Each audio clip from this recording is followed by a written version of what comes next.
Today we're going to be discussing the ethical implications of how we treat one another as human beings. These are pressing questions, particularly at a time when medical costs are rising and increasing numbers of people are in need of services. How do we decide who gets treated and who does not? Who makes the decisions, and what are the standards we follow? This is nothing less than the question of life and death for each one of us.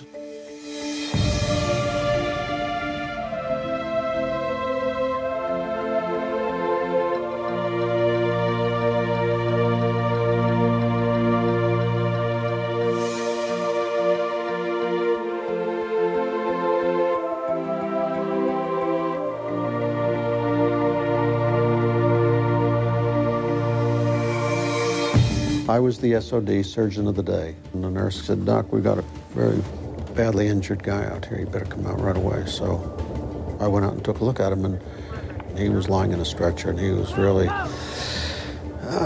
badly injured. And I talked to him, and he said, "Well, I think I left my legs in the helicopter, Doc." You might just as well have left them in the helicopter because they're no good. He needed to have both lower extremities amputated. He needed, as we found out from radiograms, what had gone in here was now inside his skull, so in his frontal lobe, so he needed a craniectomy and debridement of his brain, and he needed to have this eye taken out. And so he needed the urologist, we needed the neurosurgeon, the orthopedic surgeon, myself, and we went to work. Well, after we'd finished, the chief of professional services, a lieutenant colonel, when he put his arm around me and said, "I think you should know that the boys think maybe you should have let that fellow go last night." I was sort of, oh my God, I never even thought of that. At the foundation of our thinking about ethics is the basic principle that every human being possesses a profound, inherent, and equal dignity and a right to life. How do we adapt the concept that all life is precious and all human beings are equal before God in this new world? Either we are going to stick at the basis of our ethics and at the base of our medicine with the proposition that every human being has profound, inherent, and equal dignity, or we're going to abandon that in favor of the view that was once associated with the movement known as eugenics. The eugenics movement did not go away. It really changed how it expressed itself. When we engage in something like that, we have already subscribed to utilitarian calculus that says it's okay to let us use genetic information to determine whether some people can exist for the use of others or don't have the right to exist at all. Are we willing to sacrifice the lives of some human beings for the sake of others? And that means, are we willing to give up the sanctity of human life ethic in favor of an ethics of eugenics? A proper understanding of who the human person is and what the person is in relationship to others and to society. If we lose that, and we are losing that, it becomes very, very dangerous, especially for certain groups, the unborn, the elderly. I think this discussion is the most important one you can engage in ethics today. Unfortunately, a lot of people put slogans and catchphrases like pro-life, pro-choice. It's much deeper than that. The question is, what does it mean to be human? We can talk about virtue and make it an academic exercise. We can apply it to our own lives and our own spheres. We can become leaders, and that is needed. But the issues we're going to talk about now are going to affect every one of us sooner or later. Imagine you're in Washington State or Oregon. You go to the nursing home to see your mother or your grandmother, and she's not there, and you ask the nurse, "What's happened to my mom?" "Oh, didn't they tell you? The doctor helped her kill herself last night." See, in those states, you don't even have to inform the family if a person wants to do it. Or you could be Mark and Mary, we'll call them. Mark's a medical school professor. I was talking to him, and he said, "Let me tell you our story. We had difficulty having children. We went through a whole infertility workup. It ended up we needed in vitro fertilization. They gave my wife hormonal stimulation. She had 12 embryos. They were fertilized. 3 were implanted. We were thrilled. First attempt, only about a 30% chance of success. She got pregnant. We had a beautiful little girl. 3 months later, she got pregnant the old-fashioned way, a big surprise to us, with triplets. After the parents moved in to help take care of the children, she was using contraception. She got pregnant again 3 months later. We had 5 girls under the age of 2. He says, you know what that means for college and weddings? And we had 9 children in the freezer. See, these are ethical issues that come down to very practical issues that are going to affect us all. And the question we need to ask is this: what does it mean to be human? It means that we are made in God's image. That's what it means. I heard that all my life, and I'm sure you've heard it as well. Well, what does that really mean? How does that come across to each one of us? The image of God is an essence, a nature that we possess. It's something that we are endowed with, as it says. And God said, let us make man in our image, in our likeness. God gave us dominion over creation because we are made in his image. We're not animals. That's what the world tries to tell us. We're just higher primates. But God gave man dominion over everything and demonstrated our moral worth because of that, and gave us a stewardship responsibility for his creation. He was very clear when he said, let's make man in our image and our likeness, let them rule over all the creatures. Because we are made in his image, we can know there is a God. Animals can't know that. For since the creation of the world, God's invisible qualities, his eternal power, his divine nature have been clearly seen, being understood from what has been made. So men are without excuse. I worked in Africa as a medical missionary for 11 years and spent a lot of time taking visitors out to the plains to see the beautiful animals. And all those trips, I never saw the animals creating a totem and worshiping it.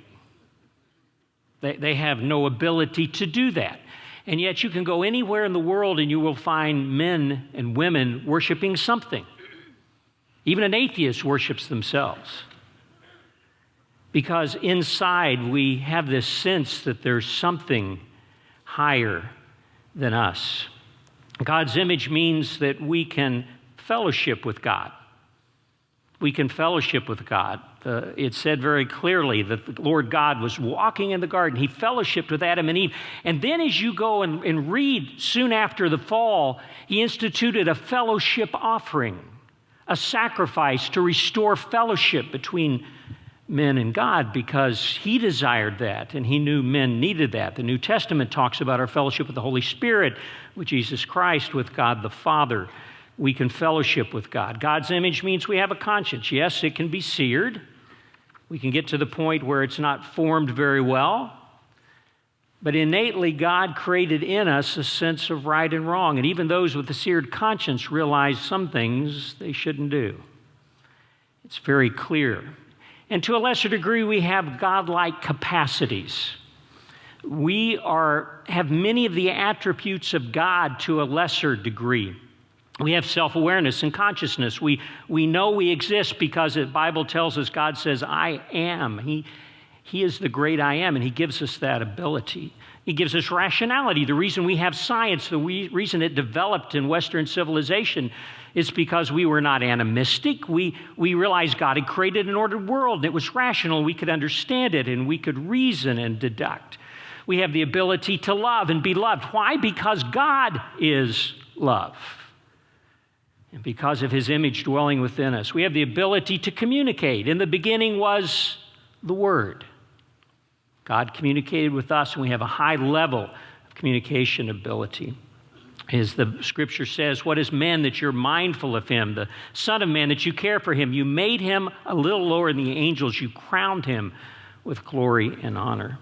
So because we're made in God's image, being human means that we are persons from the earliest point of development. Let's move from the biblical side and begin to move into how do you deal with this and defend it in the public arena where Scriptures are not accepted nor the Bible's authority? Well, first of all, there's a continuity of development. The Bible teaches us that. David said, "Surely I was sinful at birth, sinful from the time my mother conceived me." We mature and develop into what we already are, persons. We get greater capabilities. We are not potential persons. We are persons with potential. This is where there has been this huge philosophical divide that we're going to talk about in separating the fact of being a human being from being a person. Sure, that embryo is a human being, but it's not a person. Therefore, it doesn't have the same rights that I have. Therefore, I can do with it what I want to. God created us and knew us from the earliest moment of conception. When that sperm entered that egg, a new moral entity was created. The Bible tells us in Psalm 139, 13 through 16, "For you created my inmost being, you knit me together in my mother's womb. I praise you because I was fearfully and wonderfully made. Your works are wonderful, I know them full well. My frame is not hidden from you when I was made in the secret place. When I was woven together in the depths of the earth, your eyes saw my unformed body. All the days ordained for me were written in one of your books before I became to be." That, if you go back to the Hebrew, that unformed substance in lexicon is actually the same word they use for the embryo, the beginning of life. Let's put that into secular words. We talk about ontological identity, the whole concept that you are you. When I'm doing media and talking about this, I'll say it in a very simple way. You were you when you were an embryo. No one else would have become you. If somebody had sacrificed you for your valuable biological parts for embryonic stem cell research, you would have ceased to exist. Now, you don't have all the capabilities at that point that you have now, but you were perfectly formed for that stage of development. A few years ago, there was a man that was captured in France. He had actually murdered his girlfriend in the United States 25, 30 years before, chopped her up and put her in a trunk in the closet. They finally found him in a small French village, brought him back for justice. How good do you think the defense would have been if the lawyer had stand up and said, this isn't the same person anymore. See, he looks French, he dresses French, he speaks French very well. He has a lot of capabilities now that he didn't have back then. He's not the same person. They would have laughed, wouldn't they? A human being cannot have inestimable worth as an adult and no or little worth as an embryo. You can't all of a sudden say, wow, now at this point. In fact, one of my friends was in an OBGYN conference and they were showing pictures of embryos at different stages and fetuses and saying, is this a human? Is this a human? And he raised his hand, OBGYN doc, and said, excuse me, start with a baby and work your way back and tell me when they stop being a person.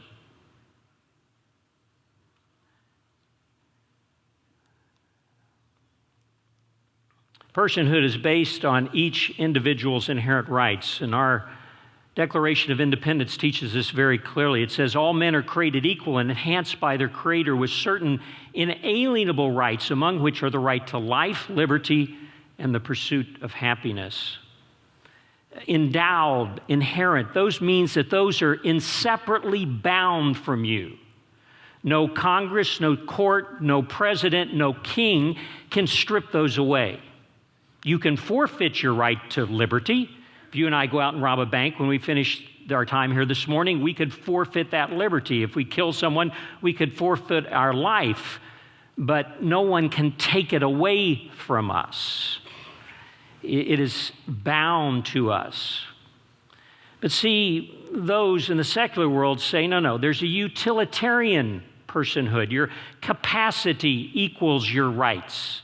It's your ability to do things that establishes whether the Constitution protects you. It's your, please wait here until you're useful type of approach. It's your rational attributes. It's your self-awareness. It's your ability to reason. It's your interaction with the environment. It's your consciousness, ability to feel pain, to have pleasure, to have emotional response. This is what makes you a person. And if you take this to the logical conclusion, is a newborn baby a person? Not really. In fact, that's what Peter Singer says. A week-old baby is not a rational or self-conscious being. There are many non-human animals whose rationality, self-consciousness, awareness, capacity to feel pain, and so on exceed that of a human baby, a week, a month, or even a year old. If the fetus does not have the same claim to life as a person, it appears the newborn baby is of less value than the life of a pig, a dog, or a chimpanzee. Ideas have consequences. In fact, a scholar at the Hastings Institute, Richard Frey, advocates that the mentally ill really aren't persons either because they lack some of these attributes. So we use them for scientific experiments. Oh, we could learn so much. So let's get practical. If personhood is not based on external factors, how's that transfer into the things that we hear about every day? The debates that rage across our country, embryonic stem cell research, the ongoing abortion debate, physician-assisted suicide. Let's just focus down on the embryo and the fetus. And here's some of the things that you'll hear. Well, until that embryo is implanted, it's really not a person. Arlen Specter said that on the Senate floor in the embryonic stem cell debate. I'm pro-life, but unless there's hormonal connections between the mother and the child, that embryo is really not a person. The easiest and quickest way to answer that is, then what happens when we have an artificial womb? Because we're working on that. Pretty soon we'll be able to take an embryo and put it in an artificial womb, and it can be born without even being in contact with its mother. I'll hear this argument. Well, what about embryo wastage, Dr. Stevens? 50% of embryos that are fertilized, they don't survive. That's just nature. So how can you say it as a person? I did medical relief work in Somalia in the midst of famine, war. 50% of the children in the city at one point were dying. Does that mean there were no children in the city? Does survival rate determine personhood? Others would say, no, it's twinning. I was on Tech TV and a guy looked at me and said, that embryo can split, become an identical twin. How can you say it's a person when it can become two persons? How would you answer that one? I looked at him and smiled and I said, if the fact is that you can take one person and turn them into two persons, takes away their personhood, then what happens when I can clone you?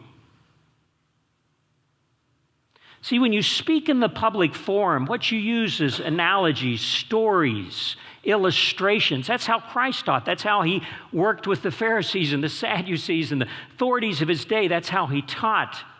We need to develop that same ability. Others would say, no, Dr. Stevens, don't you in the hospital, when you decide someone is brain dead, you can take off the respirator, take their organs, and for transplant?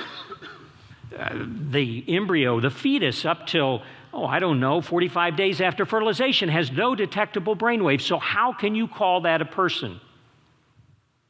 How would you answer that one? Well, brainwave activity is not a marker for personhood like it is a marker for death.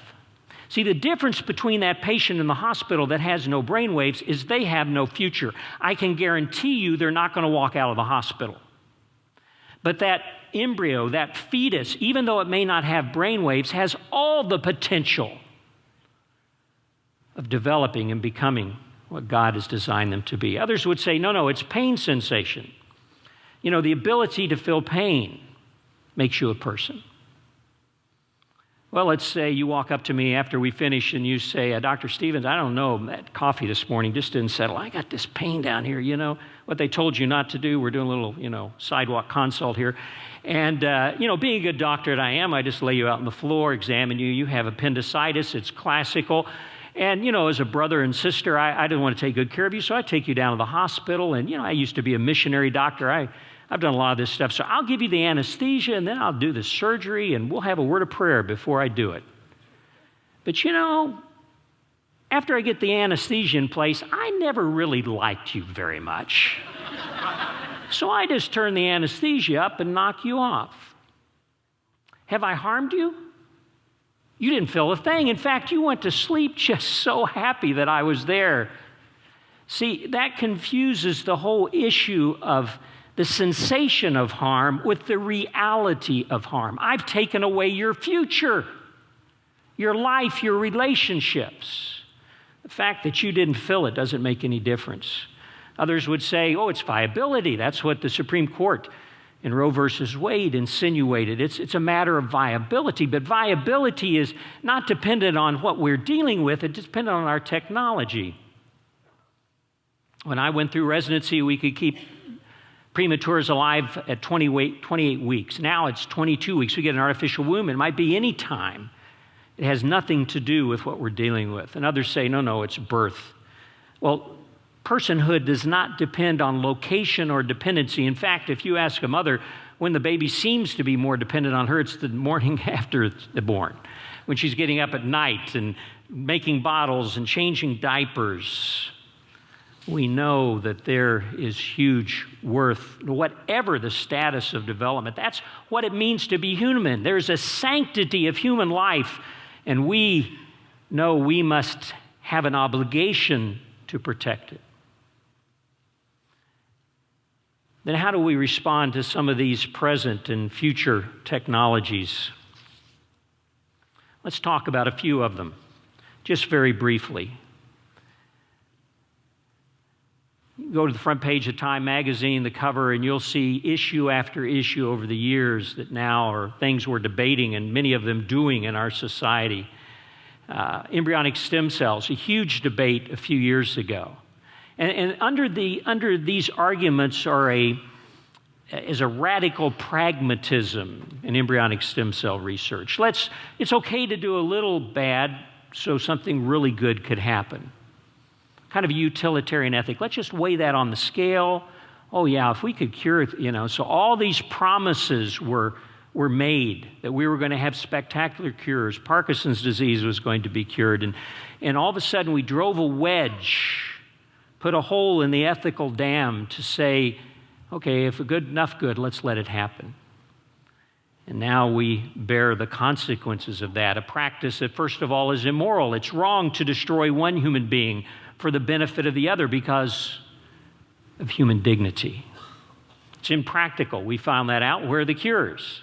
I go around and speak on this topic and people say, yeah, I thought I was going to get my cure in a year or two for my chronic disease. Where are the cures? And we found out there are much better ways to get to the things we want to do through embryonic stem cell research rather than kill embryos. And it's unnecessary. We have better possibilities. Physician-assisted suicide. This is something that's coming to you. In fact, I think this year it's going to be introduced in over 20 states across the country to legalize it. The battle's raging again in Vermont. It's raging in Hawaii. California is going to bring it up again. It's the whole concept that there are certain lives not worthy to be lived. And therefore, we need to do the humane thing. When I was in Africa, I took care of a lot of really sick people. And one of them I remember in particular was a young girl, 13 years of age. She came to the hospital. I saw her in outpatients. She was salivating, having difficulty swallowing. She was fearful. She seemed frantic, agitated. We'd never seen a case of it at the hospital before, but after taking a close look at her, I realized she had rabies. History was she'd been bitten by a dog about 6 weeks before. Now, some people would look and say the humane thing would have been just to get this over with. Why make her family suffer? Why would she have to go through this? This was going to disturb the whole hospital and other patients because she had 100% chance of dying. And of course, we want to make her comfortable and give sedation, but why not just push that syringe all the way in? Wouldn't that be a humane act, a mercy act? See, Physician-assisted suicide destroys the foundation of medicine. You know what the foundation of medicine is? It's trust. When one of you ladies comes to see me, you'll tell me the most intimate things of your life and then take off your clothes and let me examine you. Why? Because you trust me as a physician. You know that I'm not going to betray your confidence. I'm not going to take sexual advantage of you. You know that I'm going to do what's good for you and not harm you. But if I can kill you, if I can give you a lethal prescription, you really can't trust me anymore. See, doctors used to do this before Hippocrates. You think you're scared to go to the doctor now, you should have seen what it was back then, because if somebody just paid him a little bit more, he'd knock you off with the powerful knowledge that he had, and nobody was the wiser. And the foundation of medicine is trust. As Margaret Mead said, you soon may not know the doctor coming towards your bed is coming to cure you or to kill you. And especially in a system with financial problems, the things we're dealing with, the most dangerous place in America could be in the hospital bed. It's a sobering thing. We have great pain control. It's unnecessary. It's dangerous for people. There's all sorts of reasons we shouldn't do it, but we are going to be fighting this battle unless we have a virtuous voice speaking out, saying no. We're going to be providing comfort care. In fact, when I speak to churches, I say we need to go beyond our church doors, taking care of those in our church that's sick, to go into the community to care for the dying. There's our witness. The whole issue of eugenics, perfecting the human race. Used to, it was in concentration camps in Germany. Now it's in operating rooms and laboratories. You can get your pre-implantation genetic diagnosis. You have something in your family you really don't want to be there. We'll screen all your embryos before we implant them, and the ones that don't measure up, we'll destroy. New test just last week, you may have caught it in the news. Formerly, to diagnose Down syndrome, you had to do amniocentesis, stick a needle into the uterus and draw off some of the fluid. There's some danger, there's some risk involved in that. If the child is healthy, you still can have a 2 to 3% spontaneous miscarriage rate. Well, they've solved that problem. Now you can just do a blood test, and they can diagnose whether you have a Down syndrome baby. And what it's come into is what? A search and destroy mission. That's why you don't see many Down kids walking down the street anymore, because most of them have been aborted. This whole idea that we can perfect it through genetic technology, through cloning, we can take the best of the best and make them, copy them, and populate our world. Genetics, genetic enhancement. You know, we have issues of abortion, physician-assisted suicide. Those are nice kind of yes, right, and wrong. But we're moving into a gray zone. You want your children to do well, don't you? That's why you send them to a good school. Well, what if we could just tweak a little gene here and make them smarter, make them stronger? Would you like to have a son that played in the NBA? Well, we just created the Schwarzenegger mouse up in Pennsylvania and just manipulated a couple genes, and this mouse is 5 times stronger and faster than any other mouse alive. How would you like that for your child? That'll just be $30,000. Wouldn't it be a good investment? It's a competitive world out there. You got to give them the advantage. I'll talk to medical students.